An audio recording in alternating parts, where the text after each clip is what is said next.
네, 11절, 12절 보겠습니다. 하나님이 바울의 손으로 놀라운 능력을 행하게 하시니 심지어 사람들이 바울의 몸에서 손수건이나 앞치마를 가져다가 병든 사람에게 얹으면 그 병이 떠나고 악기도 나가더라.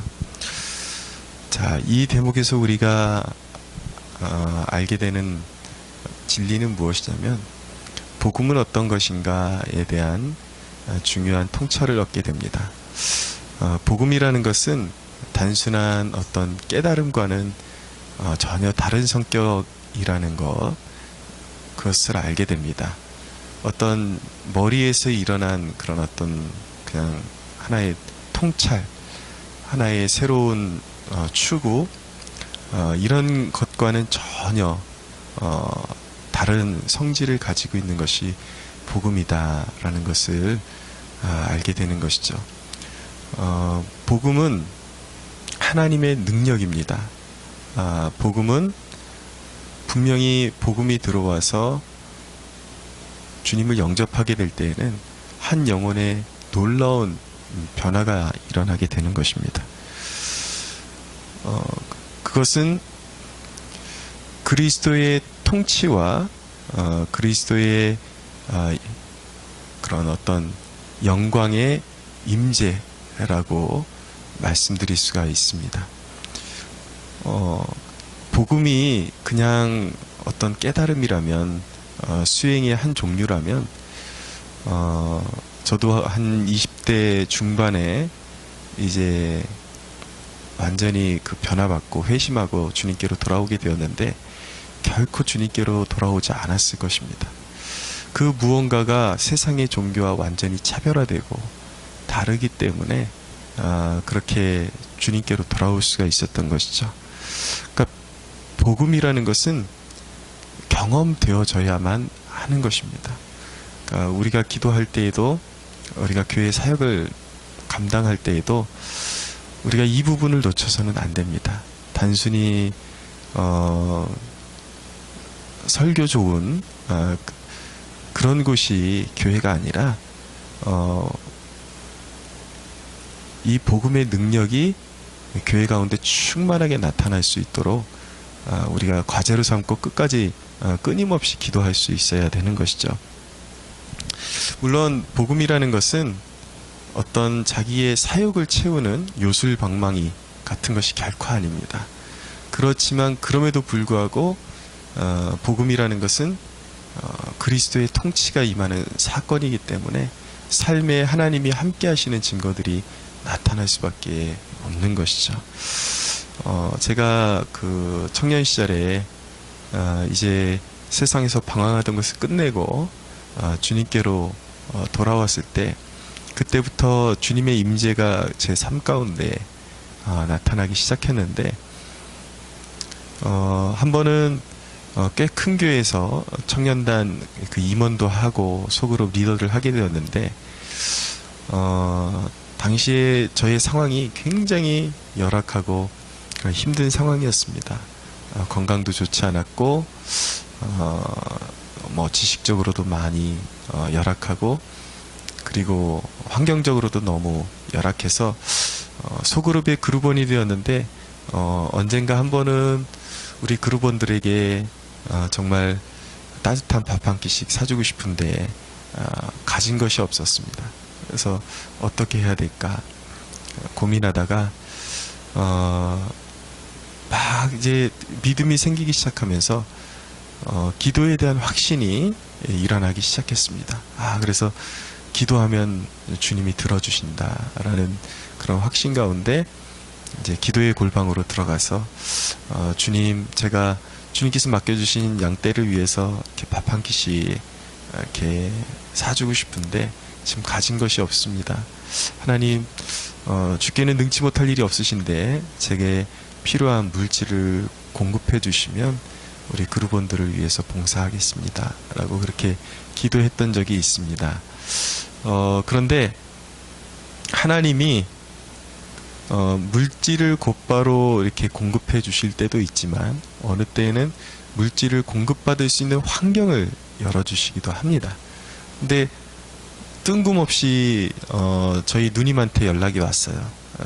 누님한테 연락이 와서 갑자기 무슨 일을 도와달라고 연락이 와서 인천에 계신 누님 댁에 가서 어떤 일을 도와주고 나니까 누님이 저에게 용돈을 주는데 딱 더도 아니고 덜도 아니고 우리 그루본들 밥 먹이기 위해서 제가 하나님 앞에 구했던 그 분량의 용돈을 누님이 제게 주셨습니다.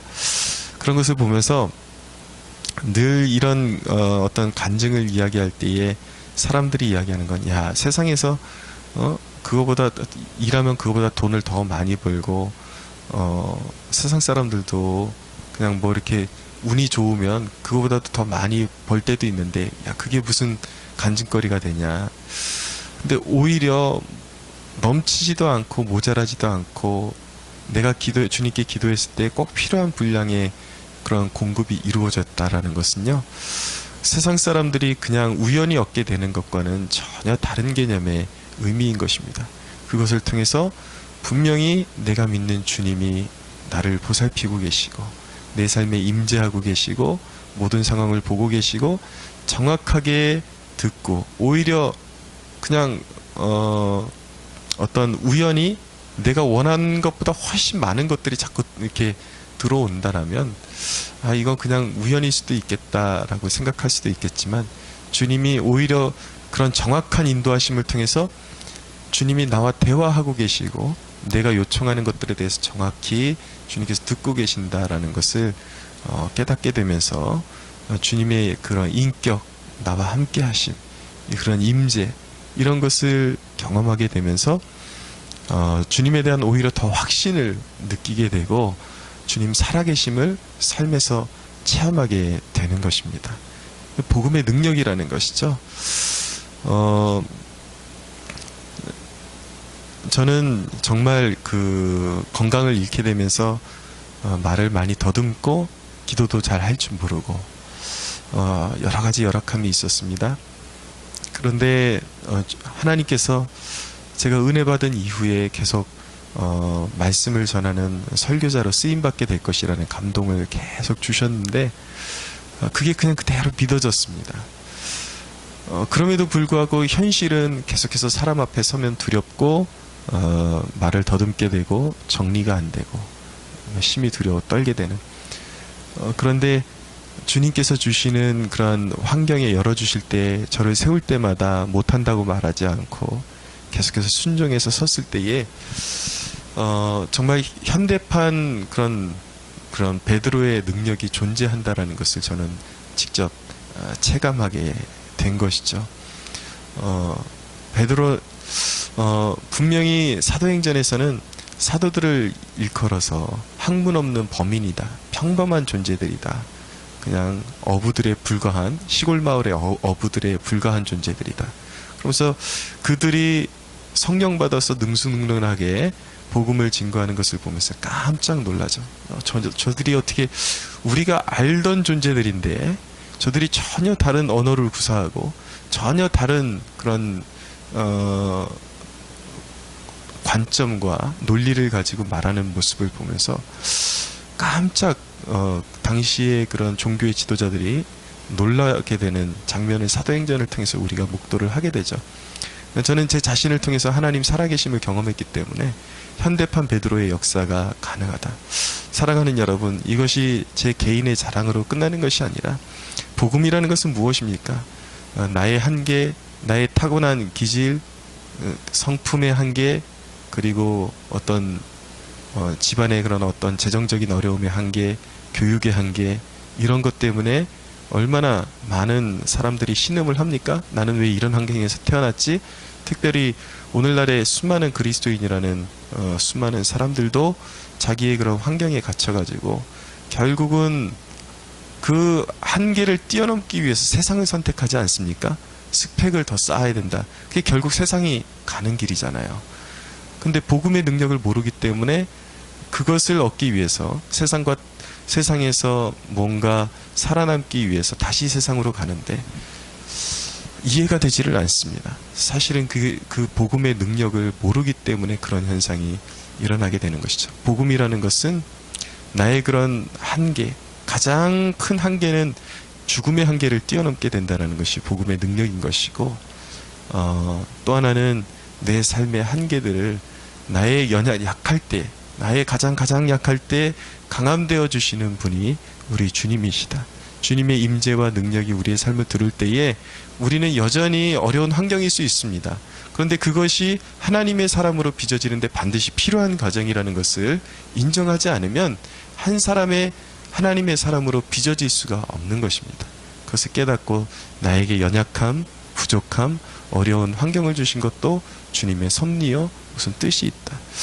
그것을 믿고 나아갈 때에 분명한 것은 무엇이냐면 복음은 단순한 깨달음이 아니라 당신의 한계를 뛰어넘게 하고 당신이 할 수 없는 것들을 이루시는 성령의 능력을 보게 하는 것이다 라는 것을 깨닫는 이 아침이 되기를 축복합니다.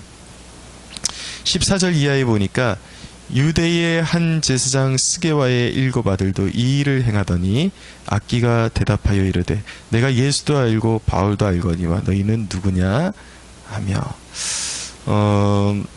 13절을 읽어야 이제 더 이해가 될 것 같습니다. 이에 돌아다니며 마술하는 어떤 유대인들이 시험 삼아 악기 들린 자에게 주 예수의 이름을 불러 말하되 내가 바울이 전파하는 예수를 의지하여 너희에게 명하노라.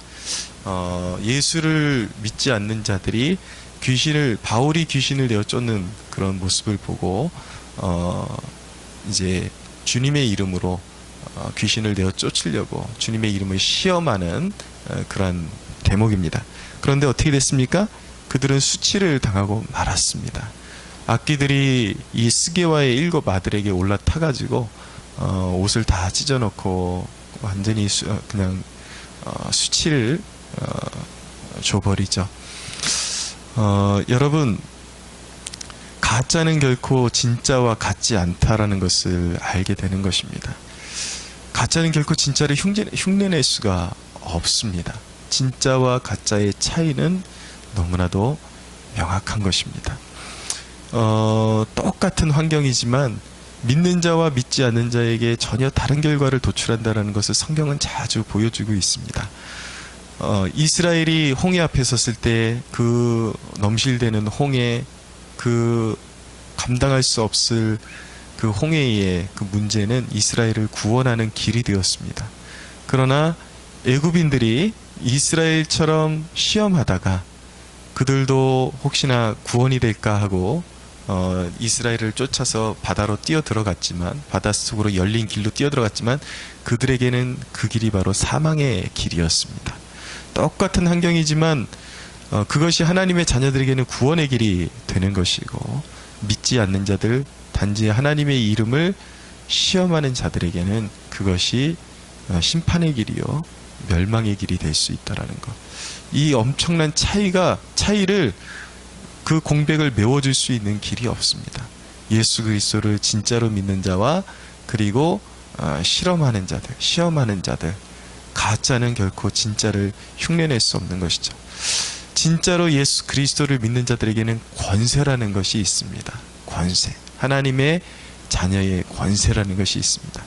그래서 마귀를 향해서 예수의 이름으로 선포하면 마귀는 떠나가는 것입니다. 그것을 믿어야 하는 것입니다. 두 번째, 성령의 인도를 받게 되는 것입니다. 모든 순간순간에 하나님의 그 임재와 그리고 어떤 문제를 가지고 주님 앞에 기도할 때 성경 말씀을 열어주셔서 깨닫게 하시고, 또 우리의 내면에 어떤 감동을 주셔서 상황에 대한 이해를 주시고 해야 될 일을 깨닫게 해주시고, 그리고 환경으로 역사하셔서 섭리하시고. 그러니까 우리가 이 하나님의 임재에 대한 부분을 이해할 때 오해들을 풀어야 되는 것이, 물론 하나님의 임재는 어떤 전율하는 듯한, 그리고 어떤 우리의 그런 오감이 캐치할 수 있는 어떤 감동이라는 것이 분명히 있죠. 예, 사람마다 느낌이 다르긴 하지만 정말 찬양의 가사처럼 내 몸을 감싸는 따스함, 그 평안함, 그리고 어떤 그런 힘이 나를 두르고 있는 것 같은 그런 임재가 느껴지기도 하지만, 하나님의 임재라는 것은 내가 살고 있는 진영에 하나님이 오셔서 역사하신 흔적이 남는 것을 임재라고 하기도 하는 것입니다. 그것은 어떤 느낌으로 전혀 와닿지 않을 수도 있어요. 그러나 내 어려운 문제 가운데 사람을 통해서 역사하시고 갑자기 필요한 사람을 보내주시거나 필요한 뭔가가 공급되거나 아니면 어떤 문제를 해결하기 위한 어떤 환경의 문이 열리거나 이것 모두가 성령의 인도하심이요 하나님의 임재의 흔적이라는 것을 깨달을 수가 있어야 되는 것이죠. 영적으로 둔한 사람들은, 관심을 갖지 않는 사람들은 분명히 하나님의 임재의 흔적이, 내 삶의 진영 중에 하나님이 왔다가 가신 흔적이 분명히 있고 역사하신 흔적이 있는데도 감사하지 않습니다. 그런데 그런 신앙의 태도는 굉장히 좋지 않습니다. 결국은 영적으로 둔감해지고 하나님의 임재가 나타날 때에 그것을 사인으로 깨닫고 더 순종하라는 사인인데 무관심한 사이에 분명히 하나님의 임재가 나타난 흔적이 있음에도 불구하고 감사하지 않고 하나님을 더 추구하지 않을 때에 그것이 성령을 소멸하는 자리까지 가고 결국은 영적으로 완전히 어떤 감각 없는 자와 같이, 그래서 결국 신앙의 성장과 진보를 이루지 못하는 안타까운 존재로 남을 수 있다는 것을 깨달으셔야 돼요. 그래서 여러분이 진정으로 예수님을 주님으로 영접하셨다면 모든 순간순간마다 민감하게 캐치하려고 노력해야 되고, 주님이 여러분들의 삶 가운데 임재하셨던 흔적이 있을 때마다 감사하고, 마음으로 감사하고, 또 여러분들의 가진 것들로 감사하고, 항상 끊임없이 주님께서 행하신 일들에 대해서 감사하는 습관, 입술로도 고백하고 간증하고, 이런 일들이 끊이지 않아야 하나님께서 계속해서 역사해 주실 때에 내 영이 더욱더 민감해지고 또 신앙도 아름답게 성장할 수 있게 되는 것입니다. 중요한 점은 무엇이냐면, 신앙이 엄청나게 어떤 클래스가 높아야지만 마귀가 우리에게 복종하고 그러는 것이 아니에요. 기독교의 그런 본질은 오직 믿음에 있는 것입니다. 물론 우리가 성화의 열매 맺는 삶이 우리의 궁극적인 목적이기도 하지만, 하나님이 우리의 삶 가운데 역사를 나타내시는 것은 우리의 자격의 문제가 아니라 원론적으로 믿음의 문제다. 어떤 선교사님의 간증을 듣게 되었습니다. 한국에서 나이트클럽 다니고 아직도 큰 변화를 경험하지 못했던 그런 청년들이 선교지에 와가지고 사역을 같이 하는데 자신들의 명령을 귀신들이 듣고 떠나가는 그 장면을 목격하고 이 믿음의 세계를 경험하게 된 것입니다. 그것을 경험하니까 오히려 이 청년들이 이게 복음의 능력이 장난이 아니구나. 그래서 결국은 자신들의 이전에 약간은 그런 방관했던 그런 삶을 회개하고 오히려 이제 온전히 주님께 삶을 드리겠습니다 라고 결단하는 그런 계기가 되었다라는 그런 간증을 들은 적이 있습니다. 그렇습니다. 주님의 이름의 능력이 있는 것이고 오직 믿음의 능력이 있는 것이지 내 자격에 우선적으로 능력이 있는 것이 아니다. 우리가 항상 어려운 일을 만나고 악한 영에게 시험받고 이럴 때에 나는 거룩하지 못하잖아, 나는 능력이 없잖아, 거기서부터 출발하는 것이 아니라 주님이 나를 핏값으로 사셨다, 주님의 이름에 능력이 있다, 오직 그 믿음을 가지고 선포할 때에 마귀는 떠나가는 것입니다. 그러나 분명한 사실은 무엇이냐면, 주님이 내 삶 가운데 함께 하시는 그 임재의 표징이 일어날 때에 결코 그 사람은 이전의 삶을 고집할 수 없다, 거룩해져야 하는 것입니다. 한 가지만 더 간단하게 보겠습니다. 마지막으로 오늘 본문이 우리에게 주시는 메시지는 무엇이냐면, 변화가 없는 구원은 존재할 수 없고 그것은 하나님을 향한 기만에 불과하다라는 것을 깨닫게 되는 것입니다. 19절에 보니까 또 마술을 행하던 많은 사람이 그 책을 모아가지고 와서 모든 사람 앞에서 불사르니 그 책값을 계산한즉 은 5만이나 되더라. 거짓의 종로를 타던 사람들이 예수 그리스도의 진정한 복음의 능력을 경험하고 나니까 어떻게 됩니까? 이전에 그 거짓된 사술들, 자기가 의지하던 그 모든 가치관들을 내려놓게 되는 것입니다. 그래서 자신들이 그 믿고 추구하던 그 마술에 관한 책들을 다 갖다가 처분하게 되는 것이죠. 여러분, 어찌 구원의 복음을 경험했다 그러면서 이전의 삶을 고집할 수가 있고, 또 말도 안 되는 변종 그리스도인들이 나타날 수가 있냐는 것입니다. 말이 안 되는 것이죠. 오늘날 진보적 그리스도인이라는 그런 표현이 자꾸 쓰이게 되는데, 정치적으로 공산주의나 사회주의 쪽으로 가깝게 옹호하고, 그런 정치인들을 옹호하고, 전혀 성경의 내용을 거꾸로 바라보는, 이 기존의 그런 성경의 가치관과 거꾸로 바라보는 그리스도인들이 존재한다고 하는데, 생각보다 너무 많은 것을 보면서 제가 깜짝깜짝 놀랍니다. 그러나 여러분, 진보주의적, 그러니까 이 진보라는 표현도 어떤 뉘앙스를 가지고 쓰느냐에 따라서 다른 그런 이제 해석이 나올 수가 있는데, 제가 지금 말씀드린 거 오늘날 대한민국에서 일어나는 현상을 말씀드리는 것입니다. 진보적 그리스도인, 그런 것 하나님 나라엔 존재하지 않습니다. 페미니스트 그리스도인, 그딴 것 존재하지 않습니다. 동성애를 존중하는 그리스도인, 퀴어 신학이 존재한다고요? 퀴어 신학 같은 것은 애초에 존재하지도 않습니다. 인간의 기만이요, 쓰레기요, 죄악이요, 탐욕이요, 인간의 정욕을 신앙이라는 이름으로 포장해 놓은 것뿐이죠. 그리스도를 믿고 인간이 어떤 한 철학에, 어떤 인간적인 인본주의적인 한 어떤 신학, 철학, 이념, 이런 것에 물들면서 나는 그럼에도 불구하고 여전히 주님을 사랑해, 그딴 말에 주님은 속지 않으십니다. 여러분, 그리스도를 믿는다라는 것은 지혜까지 새로움을 받아서 완전히 새로운 피조물로 거듭나는 것, 그딴 거 존재하지 않습니다. 존재하는 것은 오직 예수의 제자, 예수님이 추구하신 삶을 함께 추구하는 예수의 제자만이 존재한다라는 것, 그것을 이 아침에 꼭 기억하시면서 오늘 이 아침에 스스로에게 질문을 던져보십시오. 나는 누구의 제자인가? 예수의 제자인가? 아니면 세상에 물든, 세상의 가치관과 이념에 물든 짝퉁인가? 그것을 스스로에게 물어보시고, 정결함을 갖는 주님의 제자들로 살아가는 저와 여러분들이 되기를 예수 그리스도의 이름으로 축원합니다.